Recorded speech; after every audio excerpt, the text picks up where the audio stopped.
তুমি কি জানো দোষটা আসলে কার? দোষটা আমার না, দোষটা তোমার। কারণ সেদিন টেস্ট করার পরে ডাক্তার বলেছে সমস্যা তোমার, আমার নয়। আর ডাক্তার বলেছে তুমি কখনো বাবা হতে পারবা না। আল্লাহ, এসব আমি কি শুনতেছি? আরেকটা কথা কি জানো রিয়াজ, আমার মধ্যে কোনো সমস্যাই ছিল না। আমি ভেবেছিলাম এই কথাটি তোমাকে জানাবো, কিন্তু পরে ভেবে দেখলাম এই কথাটি তোমাকে জানালে তুমি অনেক বেশি কষ্ট পাবা। এই জন্য আমি তোমাকে জানাইনি।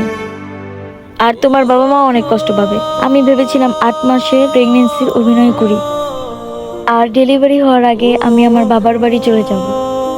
আর ডেলিভারি হওয়ার পরে আমি তোমাকে জানাতাম আমাদের বাচ্চা মারা গেছে। তুমি বিশ্বাস করো রিয়াজ, আমি এই কাজ একদম ইচ্ছে করে করিনি। আমি চাই তুমি খুশি থাকো এবং তোমার বাবা মা খুশি থাকো। বিশ্বাস করো রিয়াজ, আমি তোমাকে অনেক ভালোবাসি। আমি কখনো চাইনি তুমি কষ্ট পাও। তোমার খুশিতেই আমার খুশি। আর আমি তোমাকে ছাড়া কখনোই থাকতে পারবো না। আফরিন, তুমি আমাকে এই কথা আগে বলনি কেন? তুমি যখন প্রেগনেন্সির নাটক করছো তখন আমার মাথা হুট করে গরম হয়ে গেছিল, আর এই জন্য আমি তোমার সাথে উল্টাপাল্টা ব্যবহার করছি।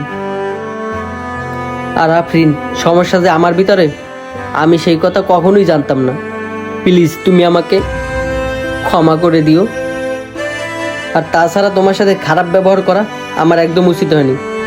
ঠিক আছে, তুমি যেহেতু নিজের ভুল নিজে বুঝতে পেরেছো, এটাই অনেক। আচ্ছা ঠিক আছে, এসব কথা বাদ দাও, এখন চলো আমরা বাসায় যাই। বন্ধুরা, আমাদের এই সমাজে হাজারো মেয়ে আছে, তারা খারাপ পরিস্থিতির ভিতরে থেকেও তাদের সংসার টিকিয়ে রাখার চেষ্টা করে, নীরবে সব অপবাদ সহ্য করেও তার স্বামীকে কখনোই ছেড়ে যায় না। ভিডিওটি ভালো লাগলে অবশ্যই শেয়ার করে সাথেই থাকবেন। ধন্যবাদ সবাইকে।